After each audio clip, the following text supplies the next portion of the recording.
राम सिया राम जय जय राम। सिया राम जय जय राम। सिया राम जय जय राम। सभी को प्रणाम। आइए आनंद की गंगा में डुबकी लगाने आगे चलते हैं। इतना दिव्य कभी सोचा नहीं था कि गोस्वामी तुलसीदास जी द्वारा रचित ये हिंदी का भाव काव्य इतना सुंदर होगा और इतनी सुंदर दिव्य झांकी देखने को मिलेगी हिंदी में पढ़ने पर। समूह की शक्ति को बहुत बहुत आभार, क्योंकि समूह के बिना ये संभव नहीं था और समूह के साथ पढ़ने का आनंद भी अलग है। आज हम इसमें पढ़ने जा रहे हैं पांचवा विश्राम। आज अंजू दीदी पढ़ेंगे। अंजू दीदी आप अपने आप को अनम्यूट करके आगे स्टार्ट कर दीजिए।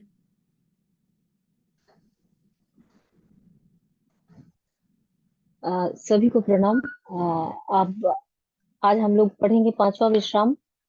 और अभी तक हमने पढ़ा भगवान शंकर और माता पार्वती के विवाह की कथा, और कैसे माँ पार्वती भगवान शंकर को गुरु के रूप में मानकर उनके चरणों में बैठकर उनसे प्रार्थना करती हैं कि इस ब्रह्म रूपी राम के बारे में हमें विस्तार से बताए और उनकी कथा क्या है, जिसके कारण मुझे पुनः एक जन्म लेना पड़ा। और उस जन्म का हम कैसे उसको उस कैसे शंका के कारण मुझे अपना शरीर त्याग करना पड़ा, फिर मुझे पुनः जन्म लेके आपके अर्धांगिनी होना पड़ा। तो उस कथा को आप हमें कहिए। और फिर आगे भगवान शंकर उनको बताते हैं कि तब कामदेव के शत्रु स्वाभाविक निसुजान कृपा निधान शिव जी मन में बहुत ही हर्षित हुए और बहुत प्रकार से पार्वती की बड़ाई करके फिर बोले आगे। आज पांचवा विश्राम हम लोग पढ़ेंगे। भगवान शंकर ने कहा, हे पार्वती, निर्मल रामचरितमानस की वह मंगलमयी कथा सुनो, जिसमें काकभूषुंडी जी ने विस्तार से कहा और पक्षियों के राजा गरुड़ ने सुना था। वह श्रेष्ठ संवाद जिस प्रकार हुआ वह मैं आगे कहूंगा। अभी तुम श्री रामचंद्र जी के अवतार का परम सुंदर और पवित्र चरित्र सुनो। श्री हरि के गुण, नाम, कथा और रूप सभी आपात, अगणित और असीम है। फिर भी हे पार्वती, मैं अपनी बुद्धि के अनुसार कहता हूँ, तुम आदर पूर्वक सुनो। हे पार्वती, सुनो, वेद शास्त्रों ने श्री हरि के सुंदर, विस्तृत और निर्मल चरित्रों का गान किया है। हरि का अवतार जिस कारण से होता है, वह कारण बस यही है कि ऐसा नहीं कहा जा सकता। अनेकों कारण हो सकते हैं और ऐसे भी हो सकते हैं जिन्हें कोई जान नहीं सकता। हे सयानी, सुनो, हमारा मत तो यह है कि बुद्धि, मन और वाणी से श्री रामचंद्र जी की तर्कना नहीं की जा सकती। तथापि संत, मुनि, वेद और पुराण अपनी अपनी बुद्धि के अनुसार जैसा कुछ कहते हैं और जैसा कुछ मेरी समझ में आता है, हे सुमुखी, वही कारण मैं तुमको सुनाता हूँ। जब जब धर्म का ह्रास होता है और नीच अभिमानी राक्षस बढ़ जाते हैं और वे ऐसा अन्याय करते हैं कि जिसका वर्णन नहीं हो सकता, तथा ब्राह्मण, गौ, देवता और पृथ्वी कष्ट पाते हैं, तब तब वे कृपा निधान प्रभु भांति भांति के दिव्य शरीर धारण कर सज्जनों की पीड़ा हरते हैं। वे असुरों को मारकर देवताओं को स्थापित करते हैं, अपने श्वास रूपी वेदों की मर्यादा की रक्षा करते हैं और जगत में अपना निर्मल यश फैलाते हैं। श्री रामचंद्र जी के अवतार का यह कारण है। उसी यश को गा गा कर भक्तजन भव सागर से तर जाते हैं। कृपा सागर भगवान भक्तों के हित के लिए शरीर धारण करते हैं। श्री रामचंद्र जी के जन्म लेने के अनेक कारण हैं, जो एक से एक बढ़कर विचित्र हैं। हे सुंदर बुद्धि वाली भवानी, मैं उनके दो एक जन्मों का विस्तार से वर्णन करता हूँ। तुम सावधान होकर सुनो। श्री हरि के जय और विजय दो प्यारे द्वारपाल हैं, जिनको सब कोई जानते हैं। उन दोनों भाइयों ने ब्राह्मण सनकादि के शाप से असुरों का तामसी शरीर पाया। एक का नाम था हिरण्यकशिपु और दूसरे का हिरण्याक्ष।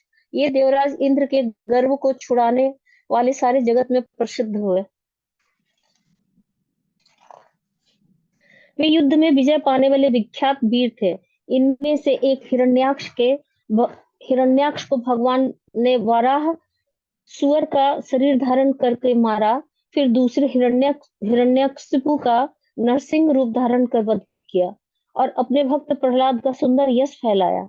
वे ही दोनों जाकर देवताओं को जीतने वाले तथा बड़े योद्धा रावण और कुंभकर्ण नामक बड़े बलवान और महावीर राक्षस हुए, जिन्होंने जिन्हें सारा जगत जानता है।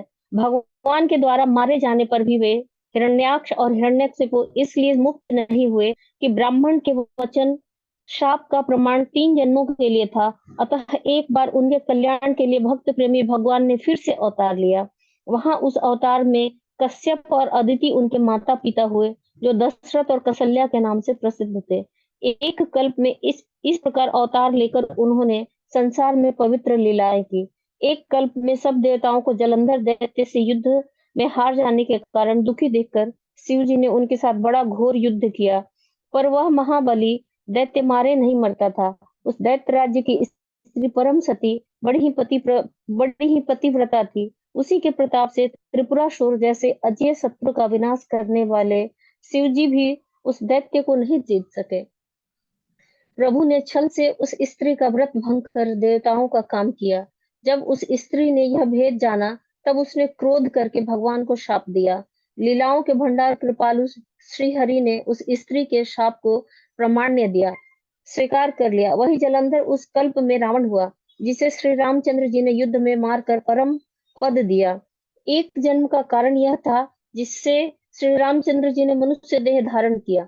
भारद्वाज मुनि, सुनो, प्रभु के प्रत्येक अवतार की कथा का कवियों ने नाना प्रकार से वर्णन किया है। एक बार नारद जी ने शाप दिया, अतः एक कल्प में उसके लिए अवतार हुआ। यह बात जानकर पार्वती जी बड़ी चकित हुई और बोली कि नारद जी तो विष्णु भक्त और ज्ञानी हैं, मुनि ने भगवान को शाप किस कारण से दिया? लक्ष्मीपति भगवान ने उनका क्या अपराध किया था? हे पुरारी शंकर जी, यह कथा मुझसे कहिए।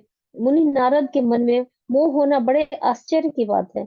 तब महादेव जी ने हंसकर कहा, न कोई ज्ञानी है न मूर्ख। श्री रघुनाथ जी जब जिसको जैसा करते हैं, वह उसी क्षण वैसा ही हो जाता है। याज्ञवल्क्य जी कहते हैं, हे भारद्वाज, मैं श्री रामचंद्र जी के गुणों की कथा कहता हूँ, तुम आदर से सुनो। तुलसीदास जी कहते हैं, मान और मद को छोड़कर आवागमन का नाश करने वाले श्री रघुनाथ जी को भजो।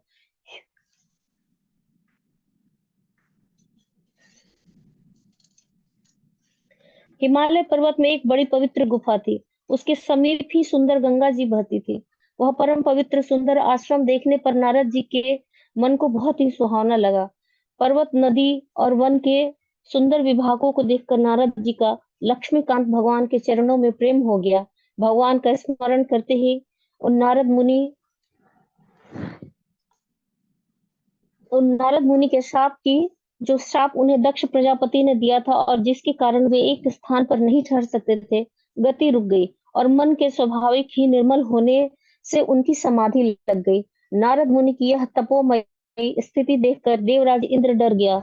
उसने कामदेव को बुलाकर उसका आदर सत्कार किया और कहा, मेरे हित के लिए तुम अपने सहायकों सहित नारद की समाधि भंग करने को जाओ। यह सुनकर मीनध्वज कामदेव मन में प्रसन्न होकर चला। इंद्र के मन में यह डर हुआ कि देवर्षि नारद मेरी पूरी अमरावती का निवास चाहते हैं। जगत में जो कामी और लोभी होते हैं, वह कुटिल कौवे की तरह सबसे डरते हैं। जैसा मूर्ख कुत्ता सिंह को देखकर सूखी हड्डी लेकर भागे और वह मूर्ख यह समझे कि कहीं उस हड्डी को सिंह छीन न ले, वैसा ही इंद्र को नारद जी मेरा राज्य छीन लेंगे ऐसा सोचते लाज नहीं आई। जब कामदेव उस आश्रम में गया, तब उसने अपनी माया से वहां वसंत ऋतु को उत्पन्न किया। तरह तरह के वृक्षों पर रंग बिरंगे फूल खिल गए, उन पर कोयले कूकने लगी और भौरे गुंजार करने लगे। कामाग्नि को भड़काने वाली 3 प्रकार की शीतल, मंद और सुगंधित सुहावनी हवा चलने लगी। रंभा आदि 9 युवतियां देवांगनाएं जो सब की सब काम कला में निपुण थी, वे बहुत प्रकार की तानों की तरंग के साथ गाने लगी और हाथ में गेंद लेकर नाना प्रकार के खेल खेलने लगी। कामदेव अपने इन सहायकों को देखकर बहुत प्रसन्न हुआ और फिर उसने नाना प्रकार के माया जाल किए, परंतु कामदेव की कोई भी कला मुनि पर असर न कर सकी।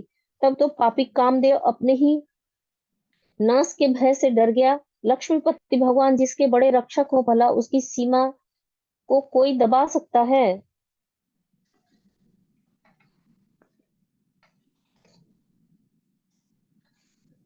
तब अपने सहायकों सहित कामदेव ने बहुत डर कर और अपने मन में हार मानकर बहुत ही आर्त वचन कहते हुए मुनि के चरणों को जा पकड़ा। नारद जी के मन में कुछ भी क्रोध न आया। उन्होंने प्रिय वचन कहकर कामदेव का समाधान किया। तब मुनि के चरणों में सिर नवाकर और उनकी आज्ञा पाकर कामदेव अपने सहायकों सहित लौट गया। देवराज इंद्र की सभा में जाकर उसने मुनि की सुशीलता और अपनी करतूत सब कही, जिसे सुनकर सबके मन में आश्चर्य हुआ और उन्होंने मुनि की बड़ाई करके श्री हरि को सिर नवाया। तब नारद जी शिव जी के पास गए। उनके मन में इस बात का अहंकार हो गया कि हमने कामदेव को जीत लिया। उन्होंने कामदेव के चरित्र शिव जी को सुनाए और महादेव जी ने उन नारद को अत्यंत प्रिय जानकर इस प्रकार शिक्षा दी। हे मुनि, मैं तुमसे बार बार विनती करता हूँ कि जिस तरह यह कथा तुमने मुझे सुनाई है, उस तरह भगवान श्री हरि को कभी मत सुनाना। चर्चा भी चले तब भी इसको छिपा जाना। यद्यपि शिव जी ने यह हित की शिक्षा दी, पर नारद जी को वह अच्छी न लगे। हे भारद्वाज, अब कौतुक तमाशा सुनो। हरि की इच्छा बड़ी बलवान है। श्री रामचंद्र जी जो करना चाहते हैं वही होता है। ऐसा कोई नहीं जो उसके विरुद्ध कर सके। श्री शिव जी के वचन नारद जी के मन को अच्छे नहीं लगे। तब वे वहां से ब्रह्मलोक को चल दिए।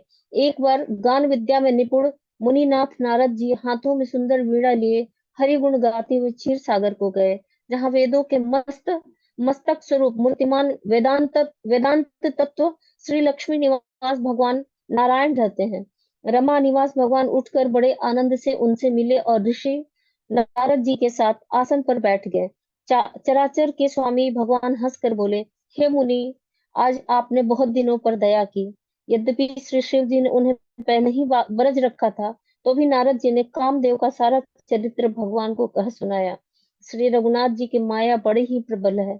जगत में ऐसा कौन जन्मा है जिसे वह मोहित न कर दे। भगवान रूखा मुंह करके कोमल वचन बोले, हे मुनिराज, आपको स्मरण करने में दूसरों दूसरों के मोह, काम, मद और अभिमान मिट जाते हैं।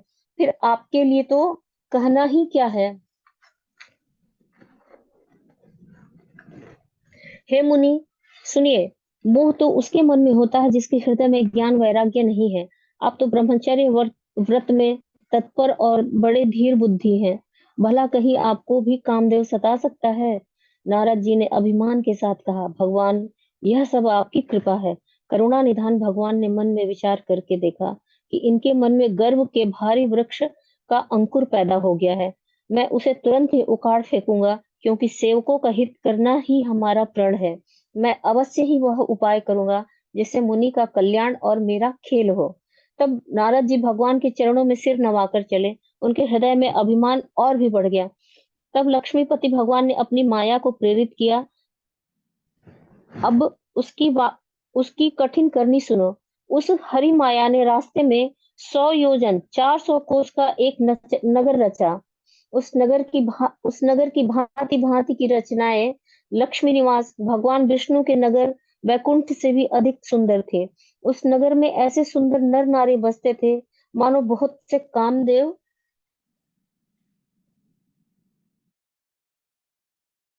और रति ही मनुष्य शरीर धारण किए हुए हो। उस नगर में शील निधि नाम का राजा रहता था, जिसके यहाँ असंख्य घोड़े, हाथी और सेना के समूह भी थे। उसका वैभव और विलास 100 इंद्रों के समान था। वह रूप, तेज, बल और नीति का घर था। उसके विश्व मोहिनी नाम की एक ऐसी रूपवती कन्या थी, जिसके रूप को देखकर लक्ष्मी जी भी मोहित हो जाए। वह सब गुणों की खान भगवान की माया ही थी। उसकी शोभा का वर्णन कैसे किया जा सकता है। वह राजकुमारी स्वयंवर करना चाहती थी। इससे वहां अगणित राजा आए हुए थे। खिलवाड़ी मुनि नारद जी उस नगर में गए और नगर वासियों से उन्होंने सब हाल पूछा। सब समाचार सुनकर वे राजा के महल में आए। राजा ने पूजा करके मुनि को आसन पर बैठाया। फिर राजा ने राजकुमारी को लाकर नारद जी को दिखाया और पूछा कि हे नाथ, आपके हृदय में विचार कर इसके गुण दोष कहिए। उसके रूप को देखकर मुनि वैराग्य भूल गए और बड़ी देर तक उसकी ओर देखते ही रह गए। उसके लक्षण देखकर मुनि अपने आप को भी भूल गए और हृदय में हर्षित हुए, पर प्रकट में उन लक्षणों को नहीं कहा। लक्षणों को सोचकर वे मन में कहने लगे कि जो इसे ब्याहेगा वो अमर हो जाएगा और रणभूमि में कोई उसे जीत न सकेगा। यह शील निधि की कन्या जिसको वरेगी, सब चर अचर जीव उसकी सेवा करेंगे। सब लक्षणों को विचार कर मुनि ने अपने हृदय में रख लिया और राजा से कुछ अपनी ओर से बनाकर कह दिया।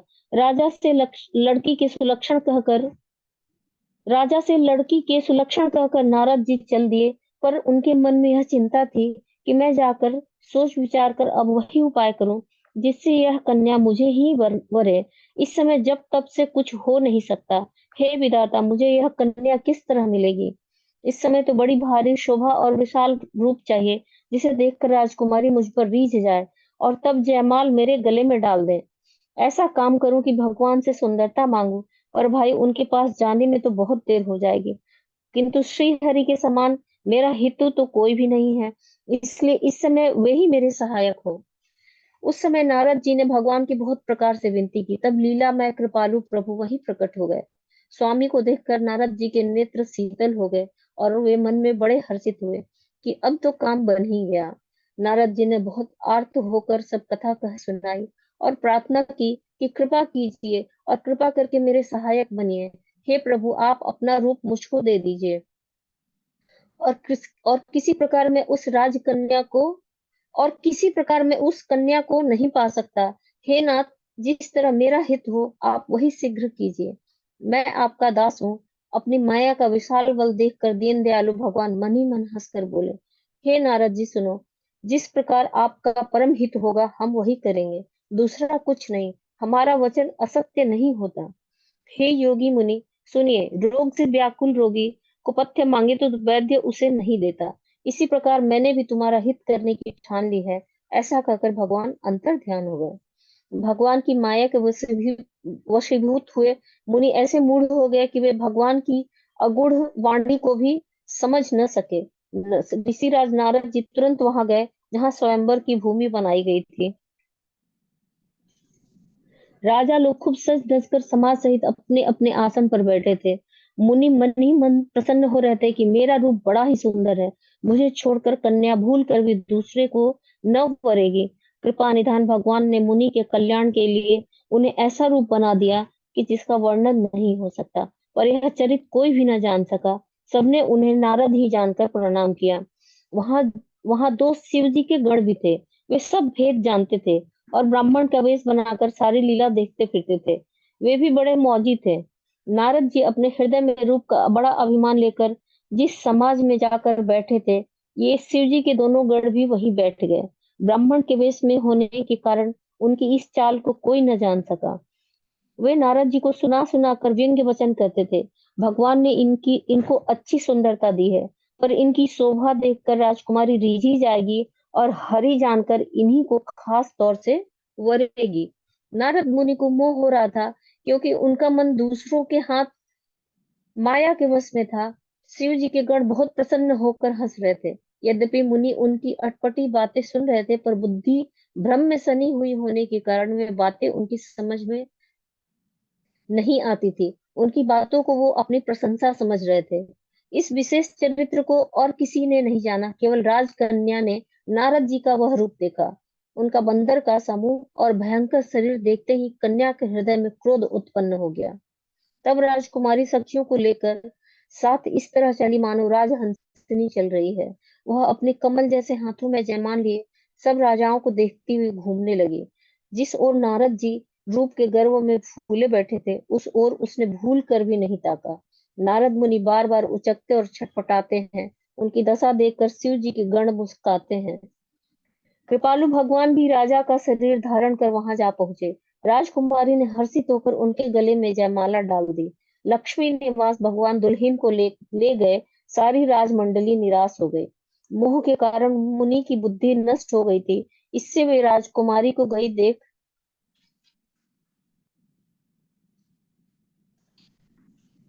बहुत ही विकल हो गए, मानो गांठ से छूटकर मणि गिर गई हो। तब शिव जी के गणों ने मुस्कुरा कर कहा, जाकर दर्पण में अपना मुंह तो देखिए।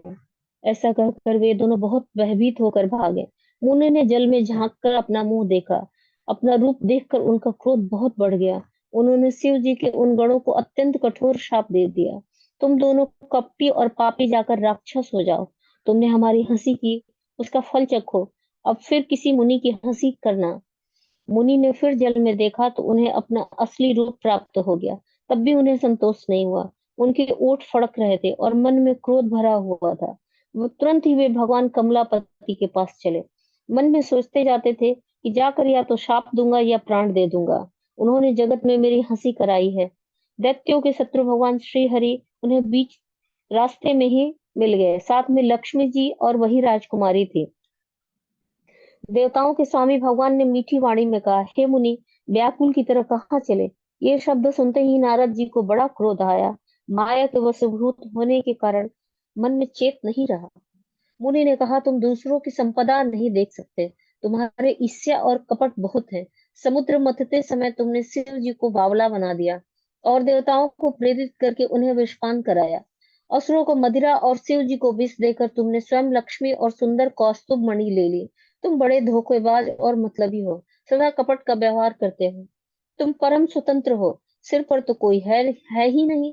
इससे जब जो मन को भाता है, स्वच्छंदता से वही करते हो। भले को बुरा और बुरे को भला कर देते हो। हृदय में हर्ष विषाद कुछ भी नहीं लाते। सबको ठग ठग कर परख गए हो और अत्यंत निडर हो गए हो। इसी से ठगने के काम में मन में बड़ा सदा उत्साह रहता है। शुभ अशुभ कर्म तुम्हें बाधा नहीं देते। अब तक तुमको किसी ने ठीक नहीं किया था, अब की तुमने अच्छा बैर बना दिया है। मेरे जैसे जबरदस्त आदमी से छेड़खानी की है, अतः अपने किए का फल अवश्य पाओगे। जिस शरीर को धारण करके तुमने मुझे ठगा है, तुम भी वही शरीर धारण करो। यह मेरा शाप है। तुमने हमारा रूप बंदर का सा बना दिया था, इससे बंदर ही तुम्हारी सहायता करेंगे। मैं जिस स्त्री को चाहता था उससे मेरा वियोग कराकर तुमने मेरा बड़ा ही अहित किया है। इससे तुम भी स्त्री के वियोग में दुखी होगे। शाप को सिर पर चढ़ाकर हृदय में हर्षित होते प्रभु ने नारद जी से बहुत विनती की और कृपा निधान भगवान ने अपनी माया की प्रबलता खींच ली। तब जब भगवान ने अपनी माया को हटा लिया, तब वहां न लक्ष्मी ही रह गई और न ही राजकुमारी। तब मुनि ने अत्यंत भयभीत होकर श्री हरि के चरण पकड़ लिए और कहा, हे शरणागत के दुखों के हरने वाले, मेरी रक्षा कीजिए। हे कृपालु, मेरा शाप मिथ्या हो जाए। तब दीनों पर दया करने वाले भगवान ने कहा, यह सब मेरी ही इच्छा से हुआ है। मुनि ने कहा, मैंने आपको अनेकों खोटे वचन कहे हैं, मेरे पाप कैसे मिटेंगे? भगवान ने कहा, जाकर शंकर जी के सतनाम का जप करो, इससे हृदय में तुरंत शांति होगी। शिव जी के समान मुझे कोई प्रिय नहीं है, इस विश्वास को भूल कर भी न छोड़ना। हे मुनि, पुरारी शिव जी जिस पर कृपा नहीं करते वह मेरी भक्ति नहीं पाता। हृदय में ऐसा निश्चय करके जाकर पृथ्वी पर विचरो। अब मेरी माया तुम्हारे निकट नहीं आवेगी। बहुत प्रकार से मुनि को समझा बुझाकर ढाढ़स देकर तब प्रभु अंतर्ध्यान हो गए और नारद जी श्री रामचंद्र जी के गुणों का गान करते हुए सत्यलोक ब्रह्मलोक को चले। शिव जी के गणों ने जब मुनि को मोह रहित और मन में बहुत प्रसन्न होकर मार्ग में जाते हुए देखा, तब वे अत्यंत भयभीत होकर नारद जी के पास आए और उनके चरण पकड़कर दीन वचन बोले, हे मुनिराज, हम ब्राह्मण नहीं है, शिव जी के गण हैं। हमने बड़ा अपराध किया, जिसका फल हमने पा लिया।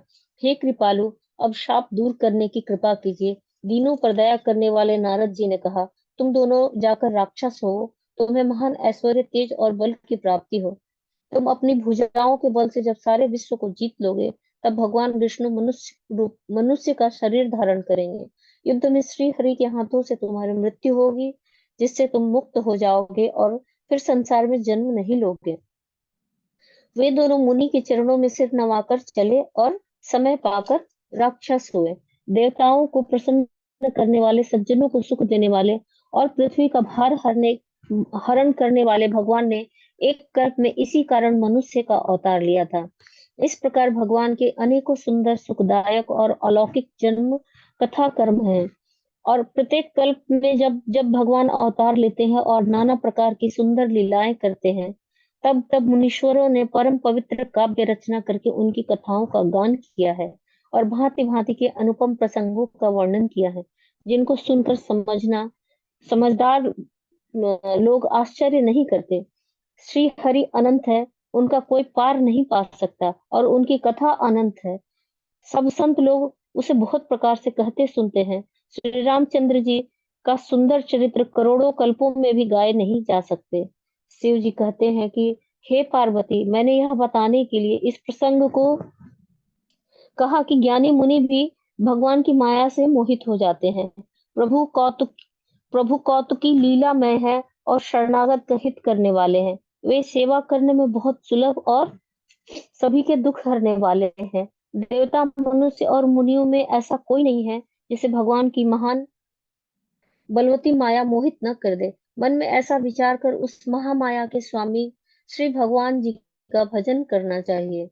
हे गिरिराज कुमारी, अब भगवान के अवतार का वह दूसरा कारण सुनो। मैं उसकी विचित्र कथा विस्तार करके कहता हूँ, जिसके कारण जन्म जन्म रहित, निर्गुण और रूप रहित, अव्यक्त सच्चिदानंद घन ब्रह्म अयोध्यापुरी के राजा हुए।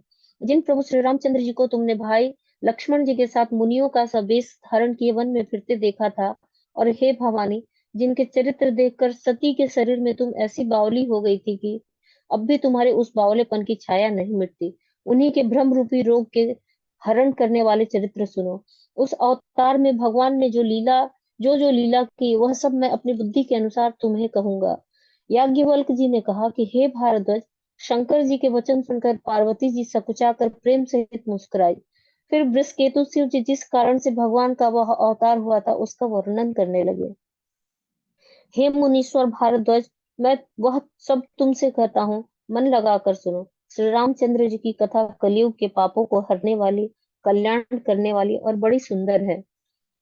स्वयंभू मनु और उनकी पत्नी शतरूपा, जिनसे मनुष्यों की यह अनुपम सृष्टि हुई, इन दोनों पति पत्नी के धर्म और आचरण बहुत अच्छे थे। आज वे वेद जिनकी मर्यादा का गान करते हैं। राजा उत्तानपाद उनके पुत्र थे, जिनके पुत्र प्रसिद्ध हरिभक्त ध्रुव जी हुए। मनु जी के छोटे लड़के का नाम प्रियव्रत था, जिसकी प्रशंसा वेद और पुराण करते हैं। पुनः देवहूति उनकी कन्या थी, जो करदम मुनि की प्यारी पत्नी हुई, जिन्होंने आदि देव दीनों पर दया करने वाले समर्थ एवं कृपालु भगवान कपिल को धर्म गर्भ में धारण किया। तत्वों का विचार करने में अत्यंत निपुण जिन कपिल भगवान ने सांख्य शास्त्र का प्रकट रूप में वर्णन किया, उन स्वयंभू मनु जी ने बहुत समय तक राज्य किया और सब प्रकार से भगवान की आज्ञा रूप शास्त्रों की मर्यादा का पालन किया। घर में रहते बुढ़ापा आ गया, परंतु विषयों से वैराग्य नहीं होता। इस बात को सोचकर उनके मन में बड़ा दुख हुआ कि श्री हरि की भक्ति बिना जन्म यूं ही चला गया। तब मनु जी ने अपने पुत्र को जबरदस्ती राज्य देकर स्वयं स्त्री सहित वन को गमन किया। अत्यंत पवित्र और साधकों को सिद्धि देने वाला तीर्थों में श्रेष्ठ नैमिषारण्य प्रसिद्ध है। वहां मुनियों और सिद्धों के समूह बसते हैं। राजा मनु हृदय में हर्षित होकर वहीं चले। वे धीर बुद्धि वाले राजा रानी मार्ग में जाते हुए ऐसे सुशोभित हो रहे थे, मानो ज्ञान और भक्ति ही शरीर धारण किए जा रहे हैं। चलते चलते वे गोमती के किनारे जा पहुंचे। हर्षित होकर उन्होंने निर्मल जल में स्नान किया। उनको धर्म धुरंधर राजश्री जानकर सिद्ध और ज्ञानी मुनि उनसे मिलने आए। जहां जहां सुंदर तीर्थ थे, मुनियों ने आदर पूर्वक सभी तीर्थ उनको करा दिए। उनका शरीर दुर्बल हो गया था। वे मुनियों के से वल्कल वस्त्र धारण करते थे और संतों के समाज में नित्य पुराण सुनते थे, और द्वादशाक्षर मंत्र ओम नमो भगवते वासुदेव का प्रेम सहित जाप करते थे। भगवान वासुदेव के चरण कमल में उन राजा रानी का बहुत ही मन लग गया। वे फल, साग और कंद का आहार करते थे और सच्चिदानंद ब्रह्म का स्मरण करते थे। फिर वे श्री हरि के लिए तप करने लगे और मूल फल को त्याग कर केवल जल के आधार पर रहने लगे। हृदय में निरंतर यही अभिलाषा हुआ करती कि हम कैसे उन परम प्रभु को आंखों से देखें, जो निर्गुण, अखंड, अनंत और अनादि हैं। परमार्थवादी ब्रह्म ज्ञानी तत्व वेदा लोग जिनका चिंतन किया करते हैं, जिन्हें वेद नेति नेति यह भी नहीं कहकर निरूपण करते हैं, जो आनंद स्वरूप, उपाधि रहित और अनुपम है, जिनके अंश से अनेकों शिव, ब्रह्मा और विष्णु भगवान प्रकट होते हैं। ऐसे महान प्रभु भी सेवक के वश में है और भक्तों के लिए दिव्य लीला विग्रह धारण करते हैं। यदि वेदों में यह वचन सत्य कहा है, तो हमारी अभिलाषा अवश्य ही पूरी होगी। इस प्रकार जल का आहार करके तप करते 6,000 वर्ष बीत गए। फिर 7,000 वर्ष वे वायु के आधार पर रहे। 10,000 वर्ष तक उन्होंने वायु का आधार भी छोड़ दिया। दोनों एक पैर से खड़े रहे। उनका अपार तप देखकर ब्रह्मा, विष्णु और शिव जी कई बार मनु जी के पास आए। उन्होंने इन्हें अनेक प्रकार से ललचाया और कहा कि कुछ वर मांग लो, पर वे परम धैर्यवान राजा रानी अपने तप से किसी के डिगाए नहीं डिगे। यद्यपि उनका शरीर हड्डियों का ढांचा मात्र रह गया था, फिर भी उनके मन में जरा भी पीड़ा नहीं थी। सर्वज्ञ प्रभु ने अनन्य गति वाले तपस्वी राजा रानी को निज दास जाना और तब परम गंभीर और कृपा रूपी अमृत से सनी हुई यह आकाशवाणी हुई, वर मांगो। मुर्दे को भी जिला देने वाली यह सुंदर वाणी कानों के छेदों से होकर जब हृदय में आई, तब राजा रानी के शरीर ऐसे सुंदर और हृष्ट पुष्ट हो गए मानो अभी घर से आए हैं। कानों में अमृत के समान लगने वाले वचन सुनते ही उनका शरीर पुलकित और प्रफुल्लित हो गया। तब मनु जी दंडवत करके बोले, प्रेम हृदय में समाता न था। हे प्रभु, सुनिए, आप सेवकों के लिए कल्प वृक्ष और कामधेनु हैं। आपकी चरण रज की ब्रह्मा विष्णु और शिव जी भी वंदना करते हैं। आप सेवा करने में सुलभ हैं तथा सब सुखों को देने वाले हैं। आप शरणागत के रक्षक और जड़ चेतन के स्वामी हैं। हे अनाथों का कल्याण करने वाले, यदि हम लोगों पर आपका स्नेह है तो प्रसन्न होकर यह वर दीजिए कि आपका जो स्वरूप शिव जी के मन में बसता है और जिसकी प्राप्ति के लिए मुनि लोग यत्न करते हैं, जो काक भुसुंडी के मन रूपी मानसरोवर में विहार करने वाला हंस है, सगुण और निर्गुण कहकर वेद जिसकी प्रशंसा करते हैं, हे शरणागत के दुख मिटाने वाले प्रभु, ऐसी कृपा कीजिए कि हम उसी रूप को नेत्र भरकर देखें। राजा रानी के कोमल, विनय युक्त और प्रेम रस में पगे हुए वचन भगवान को बहुत ही प्रिय लगे। भक्त वत्सल कृपा निधान संपूर्ण विश्व के निवास स्थान या समस्त विश्व में व्यापक सर्वसमर्थ भगवान प्रकट हो गए। भगवान के नीले कमल, नीलमणि और नीले जल युक्त मेघ के समान कोमल, प्रकाशमय और सरस श्याम वर्ण चिन्मय शरीर की शोभा देखकर करोड़ों कामदेव को भी लाज करोड़ों कामदेव भी लजा जाते हैं। उनका मुख शरद पूर्णिमा के चंद्रमा के समान, छवि की सींग के समान त्रिरेखा युक्त चढ़ाव उतार वाला था। लाल होठ, दांत और नाक अत्यंत सुंदर थे। हंसी चंद्रमा की किरणावली को नीचा दिखाने वाली थी। नेत्रों की छवि नए खिले हुए कमल के समान बड़ी सुंदर थी। मनोहर चितवन जी को बहुत प्यारी लगती थी। टेढ़ी भौवें कामदेव के धनुष की शोभा को हरने वाली थी। ललाट पटल पर प्रकाशमय तिलक था। कानों में मकराकृत मछली के आकार के कुंडल और सिर पर मुकुट सुशोभित था। टेढ़े घुंघराले काले बाल ऐसे सघन थे मानो भौरे के झुंड हो। हृदय पर श्रीवत्स सुंदर वनमाला, रतन जटित हार और मणियों के आभूषण सुशोभित थे। सिंह की सी गर्दन थी, सुंदर जनेऊ था। भुजाओं में जो गहने थे वे भी सुंदर थे। हाथी की सूंड के समान उतार चढ़ाव वाले सुंदर भुजदंड थे। कमर में तरकस और हाथ में बाण और धनुष शोभा पा रहे थे। स्वर्ण वर्ण का प्रकाश में पीतांबर बिजली को ले जाने वाला था। पेट पर सुंदर 3 रेखाएं त्रिवली थी। नाभि ऐसी मनोहर थी मानो यमुना जी के भौरों की छवि को छीन लेती हो, जिनमें मुनियों के मन रूपी भौरे बसते हैं। भगवान उन चरण कमलों का तो वर्णन ही नहीं किया जा सकता। भगवान के बाएं भाग में सदा अनुकूल रहने वाली शोभा की राशि, जगत की मूल कारण रूपा आदि शक्ति श्री जानकी जी सुशोभित है, जिनके अंश से गुणों की खान अगणित लक्ष्मी, पार्वती और ब्राह्मणी त्रिदेवी त्रिदेवों की शक्तियां उत्पन्न होती हैं तथा जिनकी भाव के इशारे से ही जगत की रचना हो जाती है, वही भगवान की स्वरूपा शक्ति श्री सीता जी श्री रामचंद्र जी की बाईं ओर स्थित है। शोभा के समुद्र श्री हरि के रूप को देखकर मनुष्यता रूपा नेत्रों के पट पल के रुके हुए एक तक स्तब्ध रह गए। उस अनुपम रूप को वे आदर सहित देख रहे थे और देखते देखते अघाते ही न थे। आनंद के अधिक वश में हो जाने के कारण उन्हें अपनी देह की सुध भूल गई। वे हाथों से भगवान के चरण पकड़कर दंड की तरह सीधे भूमि पर गिर पड़े। कृपा की राशि प्रभु ने अपने कर कमलों से उनके मस्तक का स्पर्श किया और तुरंत ही उठा लिया।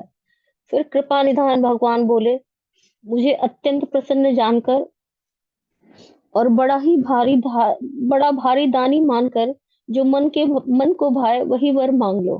प्रभु के वचन सुनकर दोनों हाथ जोड़कर और धीरज धरकर राजा ने कोमल वाणी में कहा, हे नाथ, आपके चरण कमलों को देखकर अब हमारी सारी मनोकामनाएं पूरी हो गई। फिर भी मन में एक बड़ी लालसा है, उसका पूरा होना सहज भी है और अत्यंत कठिन भी। इसी से उसे कहते नहीं बनता है। हे स्वामी, आपके लिए तो उसका पूरा करना बहुत ही सहज है, पर मुझे अपनी कृपणता के कारण वह अत्यंत कठिन मालूम होता है। जैसे कोई दरिद्र कल्प वृक्ष को पाकर भी अधिक द्रव्य मांगने में संकोच करता है, क्योंकि वह उसके प्रभाव को नहीं जानता, वैसे ही मेरे हृदय में संशय हो रहा है। हे स्वामी, आप अंतर्यामी हैं, इसलिए उसे जानते ही हैं। मेरा वह मनोरथ पूरा कीजिए। भगवान ने कहा, हे राजन, संकोच छोड़कर मुझसे मांगो। तुम्हें न दे सकूं ऐसा मेरे पास कुछ भी नहीं है। राजा ने कहा, हे दानियों के शिरोमणि, हे कृपा निधान, हे नाथ, मैं अपने मन का सच्चा भाव कहता हूँ। मैं आपके समान पुत्र चाहता हूँ। प्रभु से भला क्या छिपाना। राजा की प्रीति देखकर और उनके अमूल्य वचन सुनकर करुणा निधान भगवान बोले, ऐसा ही हो। हे राजन, मैं अपने समान दूसरा कहाँ जाकर खोजूं? अतः स्वयं ही आकर तुम्हारा पुत्र बनूंगा। शतरूपा जी को हाथ जोड़े देखकर भगवान ने कहा, हे देवी, तुम्हारी जो इच्छा हो सो वर मांग लो। शतरूपा ने कहा, हे नाथ, चतुर राजा ने जो वर मांगा है, हे कृपालु, वह मुझे बहुत ही प्रिय लगा। परंतु हे प्रभु, बहुत ढिठाई हो रही है। यद्यपि हे भक्तों का हित करने वाले, और ढिठाई भी आपको अच्छी ही लगती है। आप ब्रह्मा आदि के भी पिता है, जगत के स्वामी और सबके हृदय के भीतर जानने वाले ब्रह्म है। ऐसा समझने पर मन में संदेह होता है, फिर भी प्रभु ने जो कहा वह प्रमाण है। मैं तो यह मांगती हूँ कि हे नाथ, आपके जो निज जन हैं, जो अलौकिक अखंड सुख पाते हैं और जिस परम गति को प्राप्त होते हैं, हे प्रभु, वही सुख, वही गति, वही भक्ति, वही अपने चरणों में प्रेम, वही ज्ञान और वही रहन सहन कृपा करके हमें दीजिए। रानी की कोमल गुण और मनोहर श्रेष्ठ वाक्य रचना सुनकर कृपा के समुद्र भगवान कोमल वचन बोले, तुम्हारे मन में जो कुछ इच्छा है वह सब मैंने तुमको दिया, इसमें कोई संदेह न समझना। हे माता, मेरी कृपा से तुम्हारा अलौकिक ज्ञान कभी नष्ट नहीं होगा। तब मनु ने भगवान के चरणों की वंदना करके फिर कहा, हे प्रभु, मेरी एक विनती और है। आपके चरणों में मेरी वैसी ही प्रीति हो जैसे पुत्र के लिए पिता की होती है। चाहे मुझे कोई बड़ा भारी मूर्ख ही क्यों न कहे। जैसे मणि के बिना सांप और जल के बिना मछली नहीं रह सकती, वैसे ही मेरा जीवन आपके अधीन है और आपके बिना नहीं रह सकता। ऐसा वर मांगकर राजा भगवान के चरण पकड़े रह गए। तब दया के निधान भगवान ने कहा, ऐसा ही हो। अब तुम मेरी आज्ञा मानकर देवराज इंद्र की राजधानी अमरावती में जाकर वास करो। हे तात, वहां बहुत से लोग भोग भोग कर कुछ काल बीत जाने पर तुम अवध के राजा होगे। तब मैं तुम्हारा पुत्र होऊंगा। इच्छा निर्मित मनुष्य रूप सजकर मैं तुम्हारे घर प्रकट होऊंगा। हे तात, मैं अपने अंशों सहित देह धारण करके भक्तों को सुख देने वाला चरित्र करूंगा। जिन चरित्रों को बड़े बड़े भाग्यशाली मनुष्य आदर सहित सुनकर ममता और मद त्याग कर भव सागर से तर जाएंगे। आदि शक्ति, यह मेरी स्वरूप भूता माया भी जिसने जगत को उत्पन्न किया है, वह अवतार लेगी। इस प्रकार मैं तुम्हारी अभिलाषा पूरी करूंगा। मेरा प्रण सत्य है, सत्य है, सत्य है। कृपा निधान भगवान बार बार ऐसा कहकर अंतर ध्यान हो गए। वे स्त्री पुरुष, राजा रानी, भक्तों पर कृपा करने वाले भगवान को हृदय में धारण करके कुछ काल तक उस आश्रम में रहे। फिर उन्होंने समय पाकर सहज ही शरीर छोड़कर अमरावती में जाकर वास किया। याज्ञवल्क्य जी कहते हैं, हे भारद्वाज, इस इस अत्यंत पवित्र इतिहास को शिव जी ने पार्वती जी से कहा था। अब श्री राम जी के अवतार लेने का दूसरा कारण सुनो। श्री राम, जय राम, जय जय राम, श्री राम, जय राम, जय जय राम, श्री राम, जय राम, जय जय राम, श्री राम, जय राम, जय जय राम।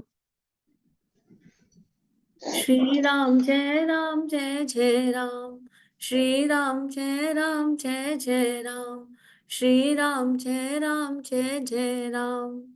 परम पूज्य गुरुदेव वंदे माता जी की कितनी अनंत कृपा है। और इस पाठ को पढ़कर ही समझ में आ रहा है कि कितने जन्म जन्म की प्रार्थना के बाद वो परमात्मा प्राप्त होते हैं, और हम लोगों पर कितनी कृपा है कि हमें गुरु रूपी ईश्वर सहजता से प्राप्त है। हमारी सारी कुटिलता और ढिठाई को क्षमा करके हमारी सारी गलतियों को क्षमा कर कर रखा है प्रभु ने। और परम पूज्य गुरुदेव की, उस गुरु तत्व की, उस गुरु मंडल की, समस्त गुरु शक्तियों की हम पर कितनी अनंत अनंत असीम कृपा है। तो उसी गुरु मंडल के श्री चरणों में नतमस्तक होते हुए आज के पाठ को प्रभु के चरणों में अर्पित समर्पित करें। ॐ भूर्भुवः स्वः तत्सवितुर्वरेण्यं भर्गो देवस्य धीमहि धियो यो नः प्रचोदयात्। सभी को प्रणाम। जय सिया राम।